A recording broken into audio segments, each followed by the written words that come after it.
Hello. जी। ये अपन जो बात कर रहे हैं अभी ऑन रिकॉर्ड कर रहे हैं, जी। तो और आया अच्छे मेरा ढंग से अपन मैसेज बात आया। करेंगे, ठीक है। जी जी सर। हेलो। जी सर। हाँ। तो मेरा इसमें ये कहना है कि जो भी गड़बड़ियां हो रही हैं, ये गड़बड़ियों की जो जड़ है वो कहीं ना कहीं ट्रांसफर ऑफ पावर में छिपी हुई है। और ये ट्रांसफर ऑफ पावर जो भारतीयों को नहीं हुआ है, जवाहरलाल नेहरू को हुआ है, और जवाहरलाल नेहरू को अंग्रेजों ने चुना था, कैबिनेट मिशन ने चुना था। जी वर्किंग कमेटी में जवाहरलाल नेहरू जी को 0 वोट मिला था।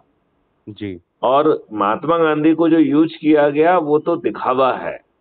इसके जी पीछे जो बड़ी चाल थी वो अंग्रेजों की चाल थी। और अंग्रेजों ने अपने चुने हुए व्यक्ति को प्रधानमंत्री बनाया। और 17 जुलाई 1947 को जो ब्रिटिश पार्लियामेंट में एक्ट पारित हुआ जिसके तहत आपको ट्रांसफर ऑफ पावर हुआ, राइट। जी जी इस एहसान के बदले में हमारे माननीय प्रथम प्रधानमंत्री जी ने जी लॉर्ड माउंटबेटन को गवर्नर जनरल ऑफ इंडिया बना के रखा। जी आपके तीनों आर्म्ड विंग के चीफ जो है वो अंग्रेज बने रहे, जी। राइट। मालूम है सर। आपने अंग्रेजों के सभी नियम कानून यथावत अडॉप्ट कर लिए।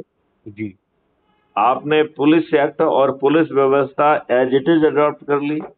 जी आपने ब्यूरोक्रेसी और इवन जुडिशरी का जो सिस्टम है वो लगभग एज इट इज अडॉप्ट कर लिया। जी अब इसमें एक चीज अपन को बहुत बारीकी से समझना पड़ेगी कि अंग्रेजों ने जो नियम कानून बनाए थे वो जी। आपके भले के लिए बनाए थे क्या आपके विकास के लिए बनाए थे, क्या नहीं सर। आपकी सेवा करने के लिए बनाए थे, नहीं। या गुलामों पे शासन करने के लिए बनाए थे, आपको जी। अपमानित करने के लिए बनाए थे, आपको शोषित करने के लिए बनाए थे। और दूसरी जो बात ही सही है। हैं? दूसरी बात ही सही है सर। कहते हैं कि ताजीराते हिंद मकड़ी का जाला है, जिसमें छोटे मोटे कीट पतंगे तो फंस सकते हैं, लेकिन शेर चीते नहीं फंस सकते हैं। नहीं, उसमें वो सब फंसेंगे जो फंसाने वाला चाहता है। हाँ बस। देखिए देखिए, इंटेंशन। अंग्रेजों ने जिस किसी को भी चाहा इसी नियम कानून के तहत उसको फांसी पे चढ़ा दिया कि नहीं बिल्कुल। चढ़ा दिया। इंटरप्रिटेशन है अपना। हाँ, अब आप ये बताइए ना, ढेर सारे राजाओं को छद्म रूप से बुलाया और उनको फांसी पे चढ़ा दिया, जी राइट। जी अब जी आप सरदार भगत सिंह का ही हिसाब ले लीजिए। सरदार जी भगत सिंह ने असेंबली में एक स्मोक बम फेंका। जी स्मोक बम का मतलब होता है धुआं कारित करने वाला बम। जी। उसमें जो है ना किसी को मारने की क्षमता नहीं होती है, राइट। बस जन चेतना जागृत करना चाहते थे वो तो। हाँ, और उन्होंने ये बात कही कि मैं पूरे देश का ध्यान इस बात की तरफ आकर्षित करना चाहता था, और मेरा किसी को मारने का नियत नहीं थी, और मैं कहीं भागने वाला भी नहीं हूं, जी और मैं कोई माफी आफी मांगने वाला भी नहीं हूं, ठीक है जी ना। जी सर। ये सब बातें सरदार भगत सिंह ने कही। जी सर। फिर भी जो है इन दुष्ट अंग्रेजों ने, जहां पे कि किसी की मौत नहीं हो सकती है, जिसमें इंटेंशन से ध्यान आकर्षित करना है, जी फिर सर। उसे उनको फांसी पे भी चढ़ा दिया। और डर के कारण नियत समय के एक दिन पहले रात में जो है ना फांसी पे चढ़ा दिया, जी। जो कि जन नियम विद्रोह। विरुद्ध भी था, उनके अपने बनाए हाँ हुए नियम के विरुद्ध भी था। हाँ हाँ, बिल्कुल ठीक कह रहे हैं इसका सर। सीधा मतलब ये निकलता है कि अंग्रेजों को जो सूट करता था उसने उसका न्याय का जो है ना ढकोसला उसके ऊपर करते हुए। हाँ वो तो था ही सर। अपने अपने लाभ के हिसाब से उन्होंने अपने बनाए हुए कानूनों की व्याख्या की। इसका मतलब है कि उन्होंने एक ऐसा तंत्र किया था कि वो अपने तरीके से व्याख्या कर सकते थे और आपको फांसी पे भी चढ़ा सकते थे। और ऐसा किया भी उन्होंने। ऐसा किया भी। अब और सवाल उठता है कि जब हम स्वतंत्र हो गए तो कायदे से हमें नियम कानून को जनतांत्रिक नहीं बनाना चाहिए था। जी अब आप ये बताइए, देखिए मैं आपको एक बहुत छोटा सा सवाल पूछता हूं जी कि यदि आपको एक गुंडा जूते से आपकी कुटाई करता है और लठ मार के आपकी कुटाई करता है, आप थाने जाएंगे तो थाने वाला आपसे कहेगा कि यह भारतीय नॉन दंड पेनेबल, विधान के अनुसार नॉन पेनेबल 323 का जुर्म है, जी राइट। जी और ये असंज्ञेय है। जी, नॉन अब कॉन्जिनेबल। आप ये बताइए, नॉन कॉग्निजेबल है, हम्म, ये एक विडंबना नहीं है कि आपके ऊपर कोई भयक्रांत कर रहा है, गुंडा आपकी कुटाई कर रहा है, उसने आपको अपमानित भी कर दिया, उसने आपको भयक्रांत कर दिया। ये कौन सा कानून है जो कहता है कि साहब जो है ना ये नॉन नहीं सर, कॉग्निजेबल कोई है? तो देखिए sir, natural law of justice कहता है हाँ, कि अगर मेरे साथ कोई ऐसा आचरण करने की कोशिश करेगा तो मैंने अपने पूर्वजों से जो जमींदारी से जुड़े रहे हैं, मैं उसको 100 जूते लगाऊंगा, और अगर आत्मरक्षा में मुझे उसकी मृत्यु तक भी पहुंचाना पड़े तो मैं 1 सेकंड भी नहीं हिचकिचाऊंगा। ये बात मैं आपसे करेक्ट। ऑन रिकॉर्ड कह रहा अब हूँ। आप ये बताइए, जो पुलिस स्वयं एनकाउंटर करती है और सेक्शन 100 आईपीसी जो आपने कहा है सेल्फ डिफेंस, यस, सेक्शन 100 ये कहता है कि कब आपका सेल्फ डिफेंस वॉलंटरली मौत कारित करने के लिए भी एक्सटेंड होता है, उस लेवल तक भी जाता है आपके लिए, ठीक है ना? सर। सर वो तो हमारे एक कवि हुए हैं, राष्ट्र कवि, जिनका नाम है रामधारी सिंह दिनकर। हम्म। तो उन्होंने कहा है कि छीनता अस्तित्व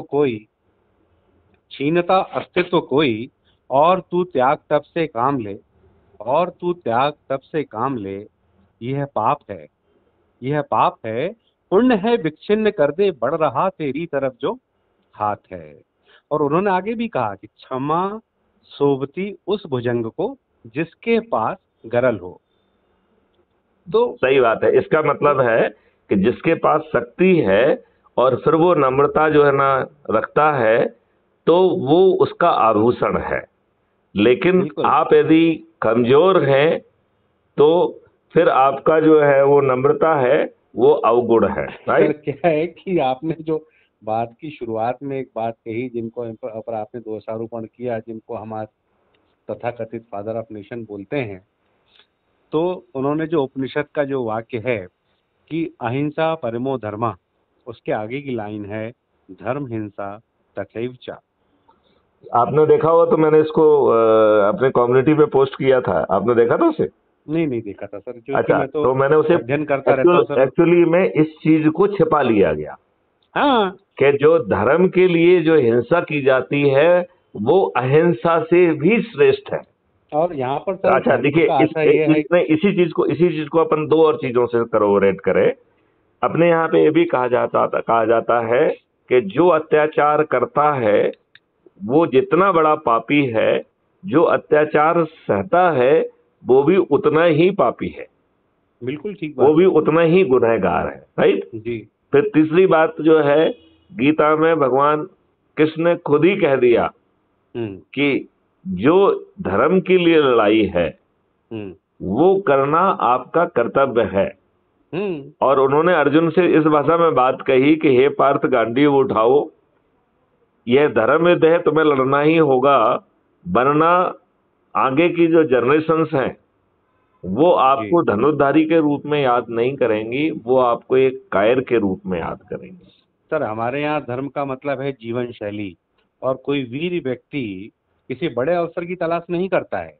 हमारे संस्कार, हमारा सनातन धर्म कहता है धर्म का मतलब है आप कि किसी पर अन्याय प्रतिकार हो रहा तो आप वहां पर भी लड़ सकते हैं।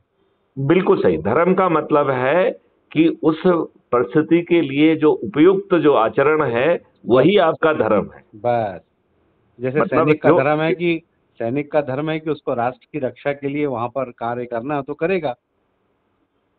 लेकिन हम उसको तो वो भी नहीं करने देते हैं ना, कहते हैं कि तुम चुप बैठो, हमारे डिप्लोमेटिक रिलेशनशिप खराब हो जाएंगे, आप नहीं, पर हमसे जो पूछो वर्तमान है? सरकार जो 2014 से काम कर रही है, हाँ, उसने ये प्रयास किया है कि आप अपने उसने स्तर पहली पर। बार ये प्रयास किया है कि हम्म, यदि तुम हमको मारोगे तो साला घुस के हम आपको मारेंगे। बिल्कुल ठीक बात है। और वो भी पाक ऑक्युपाइड कश्मीर में घुस के नहीं मारेंगे, साला हम्म तुम्हारे सॉवरेन लैंड में जाके घुस के मारेंगे। और हम लिहाज कर रहे हैं कि तुम्हारी सिविलियन पॉपुलेशन पे नहीं पटक रहे हैं, हम्म राइट। ये हम्म, ये इस लिहाज को जो है ना आप हमारी कमजोरी मत समझना। बिल्कुल ठीक बात है। और बालकोट में जो है ना ये हाँ, वो वो जो लोकेशन इसलिए उरी चुनी वाले गई थी स्ट्राइक, कि उसके जी जी। आसपास कोई सिविलियन पॉपुलेशन नहीं थी।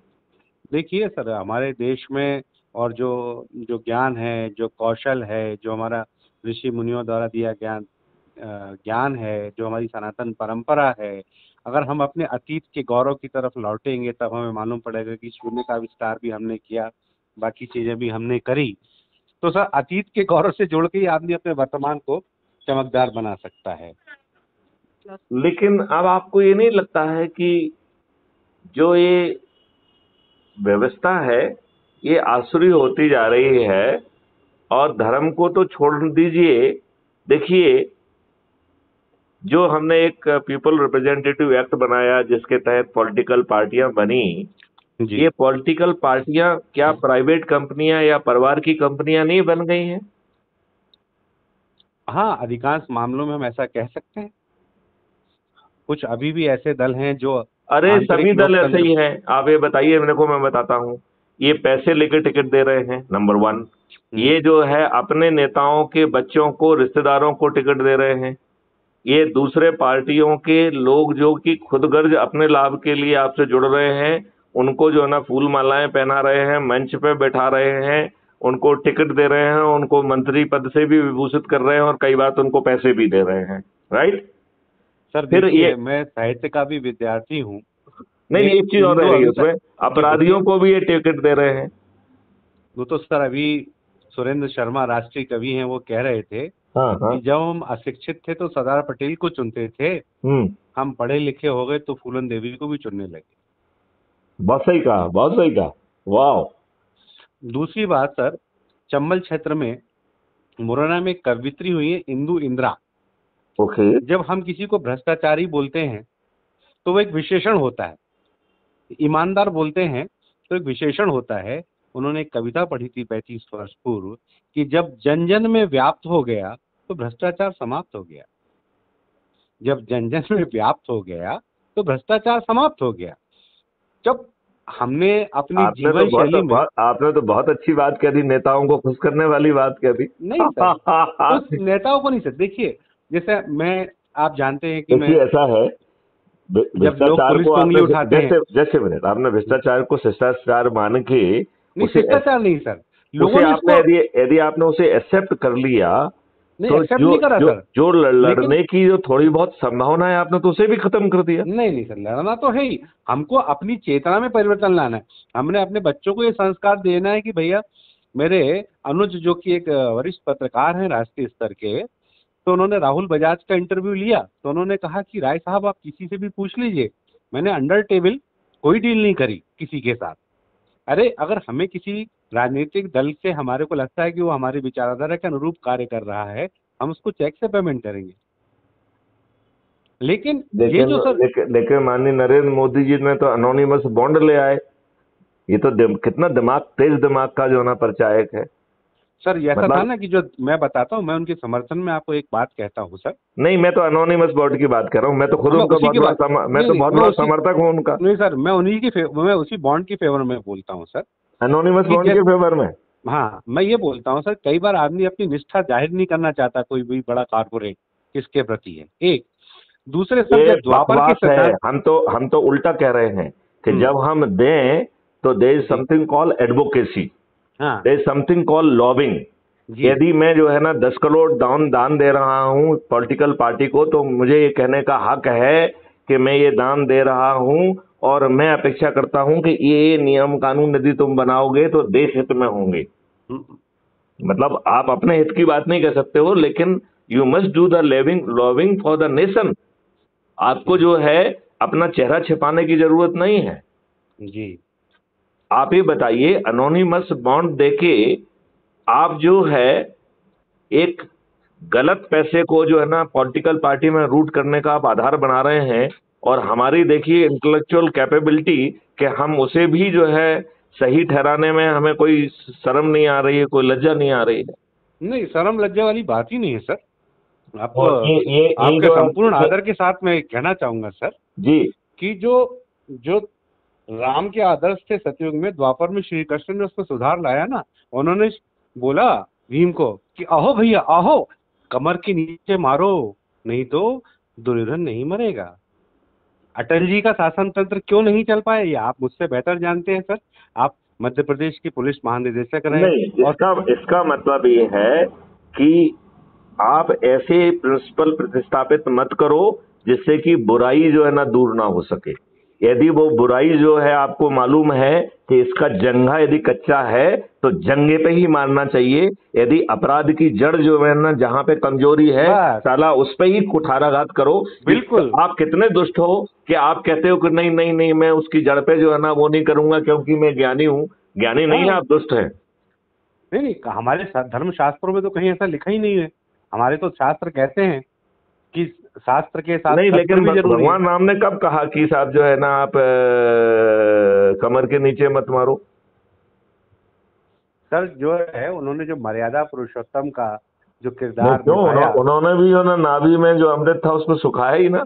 नहीं वो सुखाया, लेकिन उन्होंने विभीषण की सलाह पे कि वहां पर आप मारें, तो उसके नाभि कुंड में छिपा तो हुआ है अमृत। ये जो आप सलाहें कह रहे हैं इसको कई बार हम इंटेलिजेंस कहते हैं, राइट? सो ठीक है, you collect technical intelligence and act on it. नहीं मैं तो ये कह रहा हूँ सर, मेरे शायद मैं अपनी बात आपको संप्रेषित नहीं कर पाया कि वेरी जो सतयुग में था वो द्वापर में नहीं रहा, तो कलयुग में हमें कलयुग के हिसाब से कार्य करने ही होंगे। ट्रू। मतलब आप ये कह रहे हैं कि युग का परिवर्तन और जमीनी व्यवस्था जो है का जो परिवर्तन हो चुका है उसके हिसाब से हमें अपनी मॉडस ऑपरेंडी अपनी टैक्टिक्स बदलना चाहिए। Yes. And we must make it sure it should be effective. जी मतलब बिल्कुल। अब आप ये हम बताइए, देखिए मैं आपको अन्ना जी ने इतना बड़ा काम किया। एक भ्रष्टाचार को हटाने के लिए उन्होंने कहा कि साहब एक लोकपाल बिल आ जाएगा तो भ्रष्टाचार मिट जाएगा। तो नादान थे सर वो। नहीं, अब मैं कह रहा हूं, देखिए वो लोकपाल एक्ट भी आ गया। हमारे लोकपाल महोदय 2019 से अपने पोजीशन में बैठे हुए हैं। मैं जिनसे भी बात करता हूं हर किसी से पूछता हूं कि क्या आपको मालूम है कि आपके लोकपाल महोदय कौन है?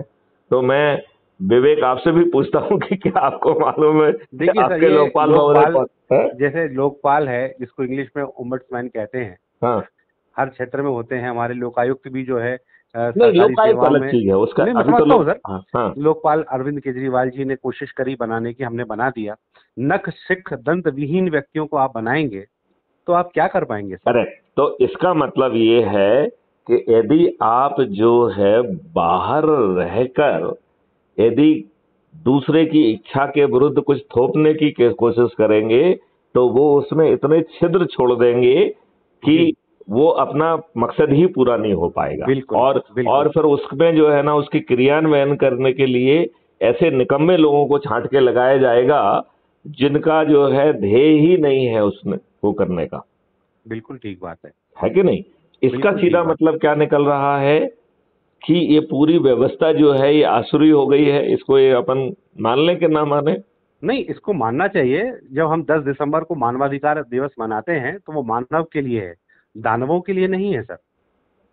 मानव की परिभाषा तो आप समझिए। और जो मानव अधिकार आयोग है वो दानवों के लिए मानव अधिकार की वो करता है, मानवों के लिए तो वो अधिकारों की बात ही नहीं करता है। सर ये आप ये देख लीजिए आप ये बताइए, देखिए। कि हर घर से निकलेगा जब वो नारा लगता है तो रात को सुप्रीम कोर्ट खुल जाती है। करेक्ट। और कश्मीरी पंडितों पे जब अत्याचार होते हैं और कश्मीर फाइल जब पिक्चर दिखाई जाती है तो आपकी आत्मा कलपती है। आप कहते हैं कि आप सत्य को छुपाना चाहते हैं। वेरी सत्य जो ट्रू। है आपने तो बिल्कुल सही कहा। अच्छा, दूसरी बात एक चीज बताइए, चलो बात से बात निकलती है। आर्टिकल 35A जी बिना कैबिनेट के अप्रूवल के जी बिना पार्लियामेंट में आए जी। संविधान में कैसे घुस गया? देखिए इसका माननीय प्रथम गृह मंत्री ने विरोध किया था, लेकिन वो जिनका आपने नाम लिया कि हमारे तथाकथित राष्ट्रनायक, उनकी इच्छा थी तो उन्होंने वैसा करवा लिया। क्योंकि वो तो उन्होंने अपने कहीं आत्मकथा में कहीं वक्तव्य में भी कहा है कि मैं हिंदू तो बाय एक्सीडेंट हूँ। तो अब वो वैसे ही मेरे है कि ख्याल से वो आप, हिंदू थे ही नहीं शायद। अभी जो अभी हाँ जो मतलब अगर अभी जो हम जो, सोशल मीडिया में चल रहा है वो तो उनको हिंदू बनाए रखने के लिए तैयार नहीं है। अब हाँ मुझे नहीं नहीं है मालूम ना। है क्या सही है क्या गलत है। नहीं देखिए मैं तो सर, कह रहा हूँ कि गवर्नमेंट को उस पर व्हाइट पेपर लाना चाहिए। लाना चाहिए सर। देखिए क्या क्योंकि है, क्योंकि आप हम, देश को ये सत्य जानने का तो हक है कि हमारे प्रथम प्रधानमंत्री थे कौन, उनकी जड़ें क्या थी। यदि ये धीरे जो धीरे देश सोशल समझ मीडिया रहा में, है सर। नहीं नहीं, यदि ये सोशल मीडिया में जो भी फैलाया जा रहा है यदि उसमें सत्य है तो वो सत्य जो है पब्लिक के रूप के पास बड़े ऑथेंटिक तरीके से आना चाहिए। बिल्कुल वो र्यूमर के तरीके से सोशल मीडिया में की तरह से बूमरैंग नहीं होना चाहिए। That must come as a authenticated paper with authenticated verification. और मैं तो देखिए कह रहा हूं कि अब उस पे एक पीएचडी कर दी जाए। जी बिल्कुल, देखिए अभी सोशल मीडिया पर एक अफवाह के तौर पे फैलाया गया कि हैदराबाद के निजाम ने लाल बहादुर शास्त्री को इतने टन सोना दिया था। जब उसकी द हिंदू अखबार ने जांच पड़ताल करी तो पाया गया कि वो मात्र कुछ 140 किलो सोना था, जो उन्होंने उस वक्त के हिसाब से 6% की ब्याज की राशि पर दिया था। जो निजाम हैदराबाद पंडित मदन मोहन मालवीय जब काशी हिंदू विश्वविद्यालय की स्थापना के लिए उनके पास गए तो उन्होंने उनको जूता फेंक के मार दिया था और उन्होंने कहा मैं इसको आपका दान मानता हूं। और जब वो जाके चौराहे पर उसकी नीलामी करने लगे तो उन्होंने आके उनसे माफी मांगी और तब जाके एक 1000 के एकड़ के कैंपस में काशी हिंदू विश्वविद्यालय जैसा एक श्रेष्ठ शैक्षणिक संस्थान बन पाया। तो हमारी चेतना कैसी हो गई है कि हमको हमारे 5000 वर्षों के लिखित इतिहास में हमने कभी किसी के ऊपर आक्रमण नहीं किया सर। लेकिन हमें क्या पढ़ाया जा रहा है कि जैसे सिर्फ 200 वर्षों में मुगल का शासन था, वो भी पूरे भारतवर्ष में नहीं था। लेकिन आप अपने युवा पीढ़ी को यही बताते जा रहे हो कि नहीं, मुगल बड़े महान थे, अकबर ने दीन इलाही चलाया, ऐसा किया। आप नहीं देख रहे हो कि कुतुब मीनार में पे लिखे हुए दस्तावेज मिल रहे हैं। आप देखेंगे कि उसमें लिखा हुआ है कि अनेकों जैन मंदिरों को नष्ट करके उस कुतुब मीनार को बनाया गया था। तो आप जब भी कोई फॉरेन डेलीगेट आता है तो आप आप उसको ये देखिए, ताजमहल जो आगरे का ताजमहल है वो जी एक शिव मंदिर था। इसके जी बारे में बहुत अकाट्य साक्ष्य उपलब्ध हैं। सर, अगर भारतीय चेतना जागृत रही और मैं किसी पार्टी का पक्षधर नहीं हूं, मैं किसी को भी अपना नायक नहीं मानता हूं, पर मैं राष्ट्रवादी विचारधारा का एक व्यक्ति हूं। नहीं, और मेरा ये कह लेकिन आपको ये नहीं लगता है कि हम्म, जो वर्तमान व्यवस्था जिस तरीके से कर रही है वह तरीका ठीक नहीं है। वो जो है उसे सत्ता में बने रहने के लिए, सत्ता के लाभ के लिए कर रही है। और उसे जो काम जो है पार्लियामेंट में बैठ के करना चाहिए वो नहीं कर रही है। सर अगर सर ये यदि नेहरू, देखिए सर जस्ट ए मिनट, यदि जी नेहरू सर ने दुष्टापूर्वक जो है अंग्रेजों के सभी नियम कानून और व्यवस्था को यथो जो है ना ग्रहण कर लिया था, तो अभी उसे प्रजातांत्रिक बनाने के लिए उस पार्लियामेंट में बैठ के आपको मेजोरिटी है, करिए, आपको क्या प्रॉब्लम है? सर तो कर गाना रहे क्यों हैं ना, गाना है? तभी तो 370 था, हैं? फिर फाइल रिलीज हो पाई, तभी तो 370 हटा। गुलाम नबी आजाद ने कहा था 370 हटना, अरे हो ही नहीं सकता। आप देखिए कि आजम खान के अरे क्या भाई, स्टेटमेंट थे। 370 जो है एक अस्थाई क्लॉज है। उस क्लॉज में ही ये बात लिखी हुई है, आप कह रहे हट नहीं सकता है भाई साहब, तो आप ये बताइए कि ना। जब तक आपके it is a temporary clause. नहीं, और सर ये बात देखिए। अच्छा, चलिए अपन फिर से 35 ए पे आते हैं, चूंकि आपने 370 की बात कही। जी 370 से ज्यादा 35 ए घातक था, राइट? है, अभी भी है। नहीं नहीं, खत्म कर दिया ना वो तो। अभी किया नहीं तो पर हाँ, बहुत कुछ। 2019 में कर दिया खत्म। तो तो बस जब मौका देंगे तो सर, जब ये तो क्या है, जनता की और जनता के लिए चुनी हुई नहीं, सरकार है। मैं दूसरी बात कह रहा हूँ। जी बताइए। मैं ये जी कह रहा हूँ कि आज के दिन क्या किसी प्रेसिडेंट के नोटिफिकेशन से, जिसमें कि राजेंद्र प्रसाद जी ने 8 बिंदु एक लेटर में लिख के भेजे थे कि ये इन 8 कारणों से ऐसा कोई नोटिफिकेशन जारी नहीं किया जा सकता है, जी जिसके जवाब में माननीय नेहरू जी ने लिखा था कि जी आपके सभी पॉइंट से मैं सहमत हूं, यह जी जरूरी है, कृपया इसे आप जारी करें, हम इस जी बारे में चाय पर अनौपचारिक चर्चा कर लेंगे। जी घर की खेती थी, जी घर नहीं की थी, खेती थी। नहीं थी सर। अच्छा, तो आपसे मैं पूछता हूं कि जी क्या संविधान में कोई आर्टिकल जी प्रेसिडेंट के नोटिफिकेशन से आ सकता है क्या? कोई आर्टिकल प्रेसिडेंट का हिस्सा, सॉरी, आपके संविधान का हिस्सा प्रेसिडेंट नोटिफिकेशन के आधार पर बन सकता है क्या? नहीं बन सकता। में नहीं बन सकता सर, क्योंकि करेक्ट। उसके लिए 368 में जो संविधान के संशोधन की व्यवस्था दी गई है उसका पालन करना पड़ेगा, नंबर 1। जी नंबर 2, यदि विषम परिस्थितियों में उसी संविधान में प्रावधान है कि जी यदि जो है पार्लियामेंट सेशन में नहीं है और अति विकट परिस्थितियां हैं तो जी कैबिनेट उसे पास करके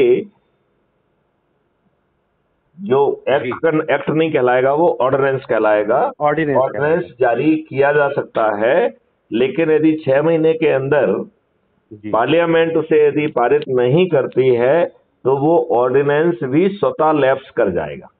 जी it will become non existent, right?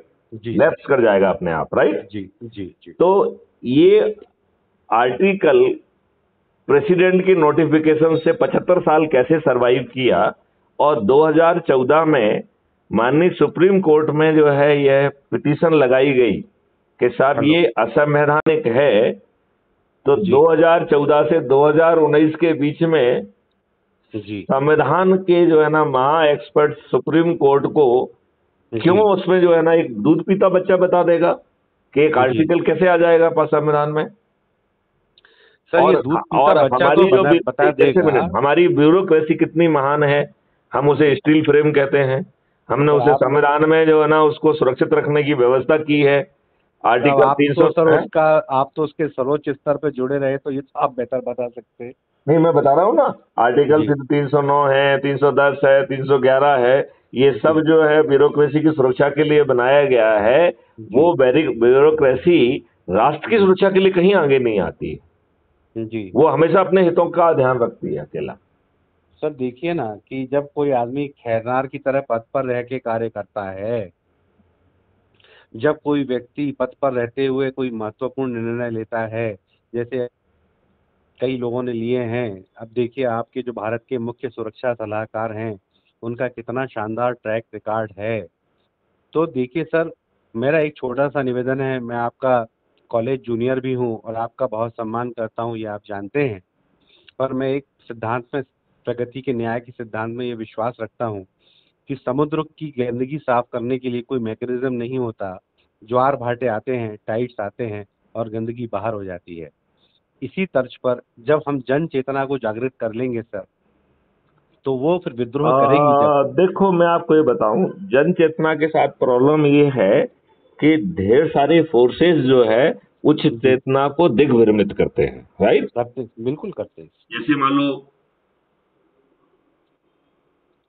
मुसलमानों को उनके ही भाई जो है, जी, खुद जो लोग हैं नेता, वो अपने बच्चों को कॉन्वेंट स्कूल में और विदेशों में पढ़ा रहे हैं, विदेशों में अपने बच्चों को सेटल कर दिया है, जी, और अपने मुस्लिम भाइयों को वो जी, मदरसे में जिहाद सिखाने के लिए भेज रहे हैं, और जी, उन्हें लज्जा और शर्म नहीं आती है कि मूर्ख बनाने की भी पराकाष्ठा होती है। साला वो जी, पराकाष्ठा को भी उन्होंने कर दिया कि आप जो है, यदि उसको आप मौत के दम पर तलवार की नोक पर उसका धर्म परिवर्तन करिए, और यदि जी, वो धर्म परिवर्तन नहीं करता है तो उसकी हत्या कर दीजिए, और इसके लिए आपको जन्नत मिलेगा और 72 नूरें मिलेंगी। जी। इससे ज्यादा विक्षिप्त जो है चीजें और कुछ हो सकती हैं क्या? ये आपका कहना सर और आप ठीक ये है। बताइए, आर्टिकल 25 आपका क्या कह रहा है कि भारत के हर नागरिक को उसकी फेथ और कॉन्सेंस के आधार पर जो भी वो धर्म चाहता है वो उसको मान सकता है, उसको प्रोपोगेट कर सकता है। तो जी, एक दूसरा जो है तलवार की नोक पे उसका धर्म परिवर्तन कैसे करा सकता है, उसकी हत्या कैसे कर सकता है? जी, तो हम कितने दोगुले लोग हैं कि हमने आर्टिकल 25 तो लिख दिया, उसको जी, उसकी कंप्लायंस के लिए सख्त कानून नहीं बनाए हैं जी। कि जो मदरसे में ऐसी बात पढ़ाई जाएगी उस मदरसे के जो प्राचार्य हैं वो जेल में सड़ेंगे, नहीं उनको सर, कोई ये जो है ना पैसा हम नहीं तो मिलेगा। हम तो ये कहते हैं सर कि जब आपने हमारी प्राचीन प्राचीन गुरुकुल परंपरा को समाप्त किया, जो ज्ञान का विश्वकोश था, तो आपने पब्लिक मनी, जो टैक्स टैक्स की मनी है, उससे आपने मदरसों को क्यों संचालित किया? एक बिल्कुल, आपने बिल्कुल सही कहा, लेकिन दूसरा जो सर एक निवेदन है हाँ, कि जब हमारे इस्लाम के सच्चे धर्मावलंबी मानते हैं कि हम अपने खर्च से ज़कात देंगे और अपने खर्च से हज करने जाएंगे, तो आपने हज के लिए सब्सिडी क्यों दी?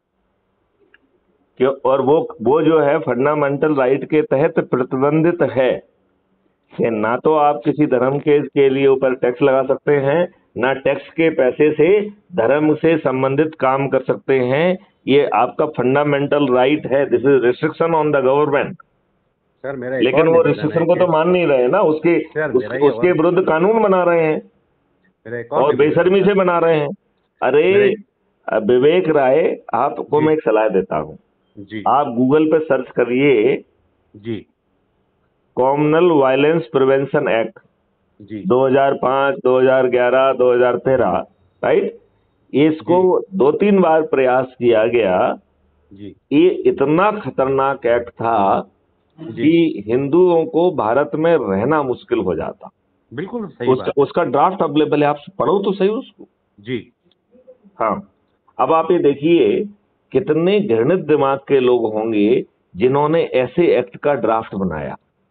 जी मतलब एक्ट पास नहीं हुआ, उसके लिए हमें स्वामी जी को, सुब्रमण्यम स्वामी जी को धन्यवाद देना चाहिए जी कि उनकी मुखरता के कारण जो है उन्होंने जी जो है उसको ठान लिया, और वो उनकी जागरूकता के कारण वो एक्ट नहीं बन पाया, नहीं तो बस उसको मेरा एक्ट सर बना। यही निवेदन है हाँ, कि हमको बहुत सारे सुब्रमण्यम स्वामी चाहिए जो व्यक्तिगत लाभ के पदों को दरकिनार करते हुए। मैं एक उससे बेहतर व्यवस्था की बात कर रहा हूं जो जी हमने ऊर्जा केंद्र वाली बात कही है।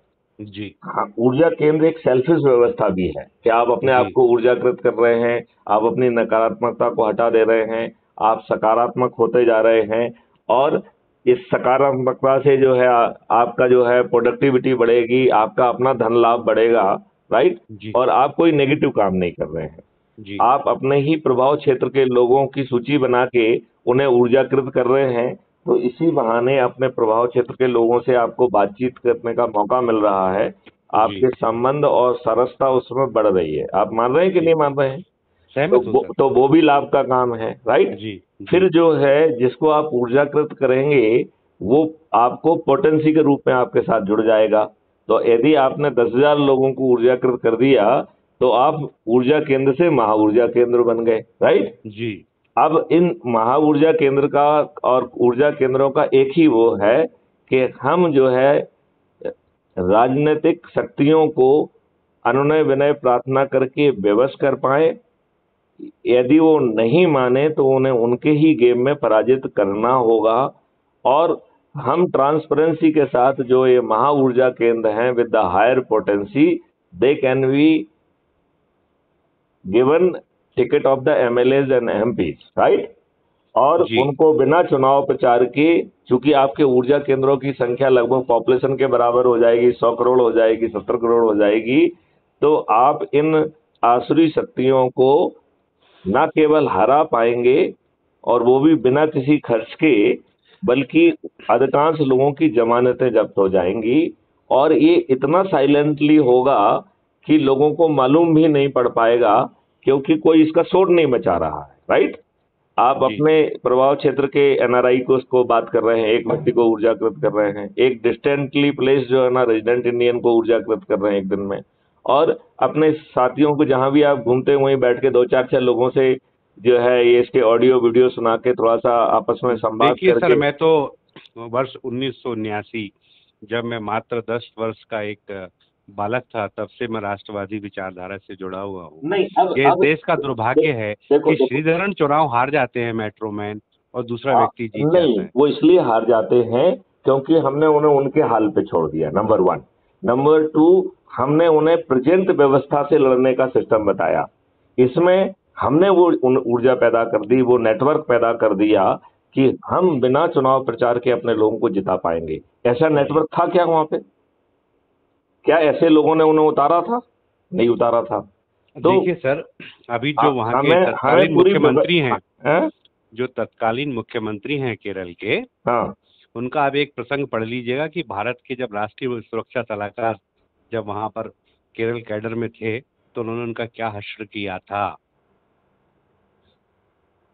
लेकिन तो सर क्या है कि नहीं नहीं श्री नहीं राम नहीं शर्मा आचार्य कहते हैं कि हम नहीं बदलेंगे, नहीं, देखो युग देखो बदलेगा। देखो, मेरा ये कहना है कि हम बदलेंगे, जग बदलेगा, वो तो बदल जाएगा।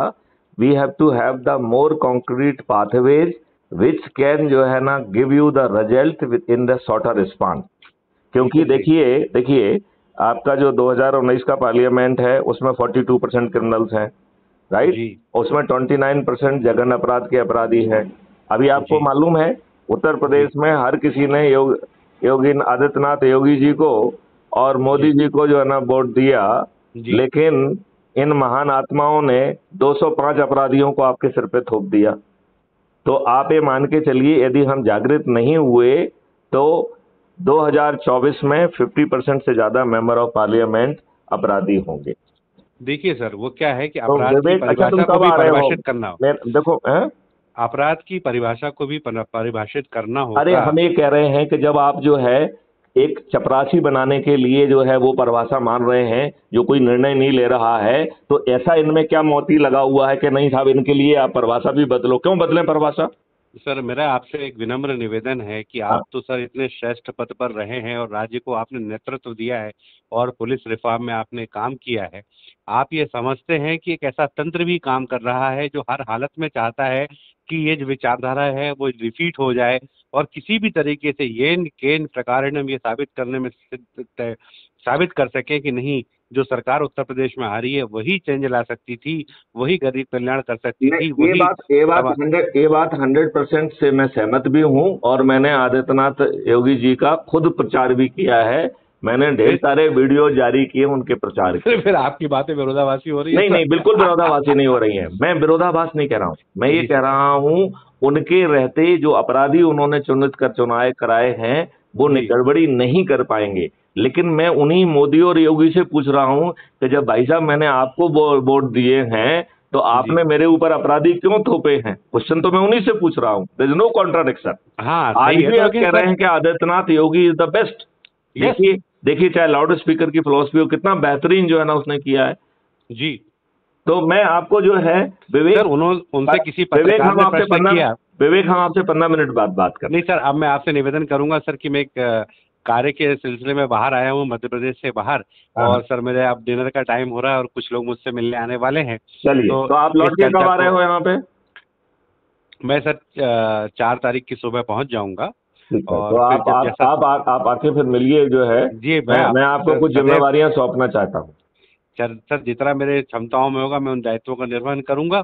और सर बहुत बहुत आभार, आपने मुझसे बात करी। और मैं चाहता हूं कि हमारी और आपकी ये चर्चा कई लोगों को प्रेरणा दे, कुछ नए सोचने का। बिल्कुल कहते बिल्कुल हैं कि बिल्कुल बिल्कुल। ज्ञान चेतनायाम निहितम वाली बात है। नहीं और नहीं, और आप इसका पीछे मकसद भी यही है।